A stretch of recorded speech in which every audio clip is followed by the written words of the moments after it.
Ciao a tutti e benvenuti in questa puntata di Forzinet.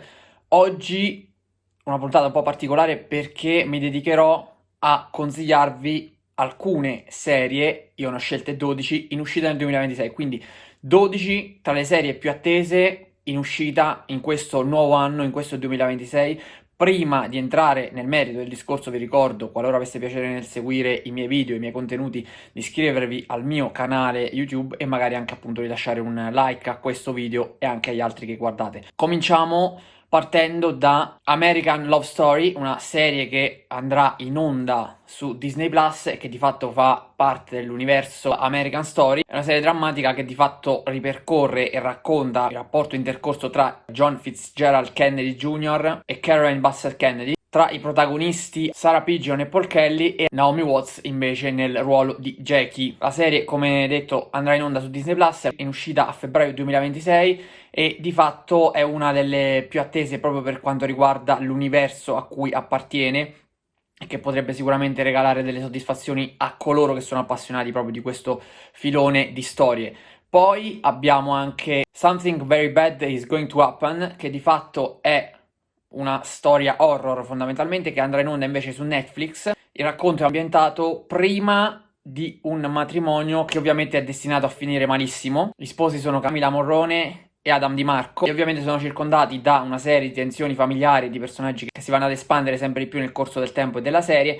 È un po' sulla falsariga di Stranger Things il fatto che vanno a prendere delle persone normali a cui accadono degli eventi soprannaturali, in questo caso si va molto però nel mondo dell'horror. Tra le serie molto attese ovviamente c'è anche la seconda stagione di Hanno ucciso l'uomo ragno, che è intitolata Nord Sud Ovest Est, quindi anche in questo caso c'è una sorta di scelta molto particolare perché non si è andati verso lo stesso titolo ma si è deciso di scegliere appunto un titolo diverso, non a caso il nome di un altro album del grande gruppo musicale nato a Pavia. Ebbene, si vanno a ripercorrere le storie di Max Pezzali e di Mauro Repetto proprio nel momento clou, nel momento dell'esplosione, perché nella prima stagione abbiamo visto soprattutto la nascita di 883, come si sono formati. Qui invece ci sarà proprio l'esplosione, che però ovviamente vedrà non soltanto il lato positivo dell'essere delle pop star, ma anche l'aspetto più negativo, i contrasti e le difficoltà che sono nate all'interno del gruppo, quindi tra Max Pezzali e Mauro Repetto. Ritroveremo tutti i personaggi principali, tutti gli interpreti principali della serie diretta da Sidney Sibilia, su tutti Elia Nuzzolo e Matteo Oscar Giugioli. Avremo anche Davide Calgaro, Roberta Rovelli e Roberto Zibetti, quindi fondamentalmente avremo i grandi protagonisti della prima stagione con anche qualche new entry. Questa serie la potremo vedere su Sky e Now perché è proprio una produzione appunto di questa emittente. Altra serie molto attesa è Scrubs. Il reboot di Scrubs andrà in onda su Disney Plus, qui è un'operazione nostalgia che rivedrà di fatto tutti i personaggi principali della serie madre in corsia, ripercorrere sia alcune vicende stile appunto Operazione Nostalgia del passato, ma soprattutto concentrarsi su quelli che sono gli scenari ospedalieri post-Covid e le varie difficoltà che si affrontano. Questa è una grande scommessa, però qualora dovessero riuscire nell'intento di conquistare o di riconquistare il pubblico che quella serie già aveva ed era molto forte, riuscirebbero veramente anche a creare un'eventuale ulteriore serialità anche per questo reboot. Altra serie molto attesa è The Paper. The Paper di fatto è lo spin-off di The Office. È molto attesa anche perché ci sarà un'importante attrice italiana come Sabrina Impacciatore, in questo caso Sabrina Impacciatore che arriva dal successo di The White Lotus, e parleremo anche di The White Lotus, è alla prova del 9 al momento della sua consacrazione a livello internazionale, visto che interpreta un ruolo molto importante alla protagonista di questa serie, che di fatto uscirà su Sky il prossimo 26 gennaio. Quindi praticamente Sabrina Impacciatore sarà Esmeralda Grant, la caporedattrice della rivista Truth Teller, e dovrà fare i conti con l'arrivo di Ned che invece dovrà risollevare il giornale. È una sorta di comedy, quindi io mi aspetto molto da questa serie, soprattutto da Sabrina Impacciatore che ha saputo districarsi bene già in The White Lotus e non era un ruolo facile, un'interpretazione facile, quindi anche qui mi aspetto di avere un riscontro importante e di alto livello.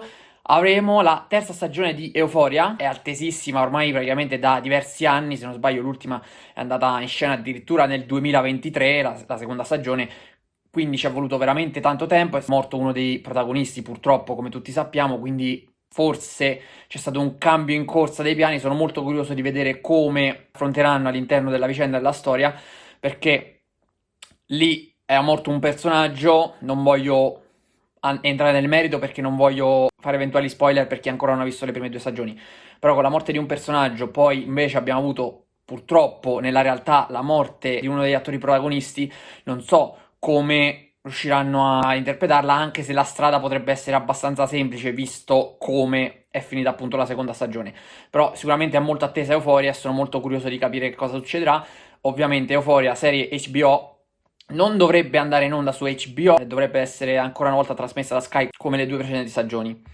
Avremo Young Sherlock, invece una serie che andrà in onda su Prime Video, dovrebbe uscire anche questa nel giro di poche settimane, a marzo dovrebbe uscire. Di fatto ripercorre le orme di Sherlock Holmes, però nella sua giovinezza. Il protagonista principale che interpreterà il ruolo di Sherlock Holmes sarà Hero Finney Stephen, che è il protagonista di After, quindi torna in scena per un ruolo veramente veramente importante e di rilievo, sempre per Prime Video, quindi sono molto curioso di vedere come se la caverà nei panni di questo giovane ispettore, appunto, che è Sherlock Holmes, e le vicende che si svilupperanno all'interno di essa. Sicuramente è una delle serie più interessanti da vedere almeno in questa prima parte del 2026. Abbiamo accennato a The White Lotus e quindi mi sposto anche su The White Lotus. Quarta stagione, anche questa, stesso discorso di Euphoria, per HBO, produzione HBO, ma andrà in onda su Sky. Se Euphoria è prevista in primavera, qui invece è prevista per l'estate The White Lotus. La scorsa stagione è stata girata in Thailandia, qui invece ci si sposta in Francia, a Parigi per l'esaltezza.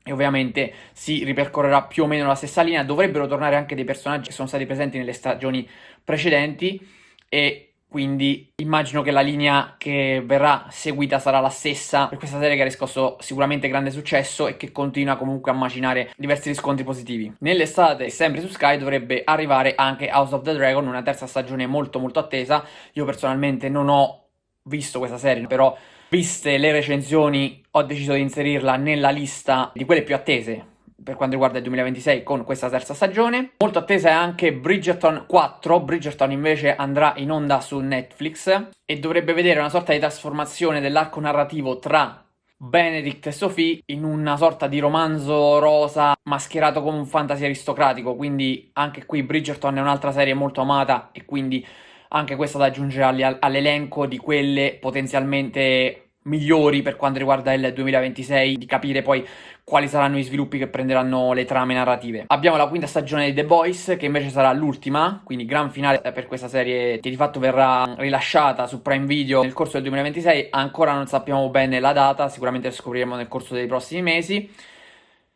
In questo caso dovrebbe concludersi la serie con la quinta stagione, ma probabilmente non il franchise, che è destinato ad avere una serie di spin-off come già si stanno studiando, visto che già sono al vaio diversi. E infine la seconda stagione di Berlino, che di fatto è già uno spin-off della Casa di Carta. C'è già stata una prima stagione, dato che questa appunto, come già detto, è la seconda. Andrà in onda su Netflix, sarà sempre trasmessa da Netflix nel 2026, quindi Netflix dimostra ancora una volta la volontà di puntare su una serie che ha avuto tantissimo successo come La Casa di Carta e di continuare sulla falsariga della Casa di Carta con lo spin-off, appunto Berlino, che sicuramente va annoverata tra le serie più attese. Quindi questo è il mio elenco delle 12 serie che secondo me nel 2026 sono le più attese. Ce ne sono tante altre chiaramente che sono rimaste fuori da questa lista e che potrebbero essere anche interessanti, però al momento ho deciso di scegliere queste. Non è detto poi magari che ci sia una seconda tranche per quanto riguarda poi i consigli relativi ad altre serie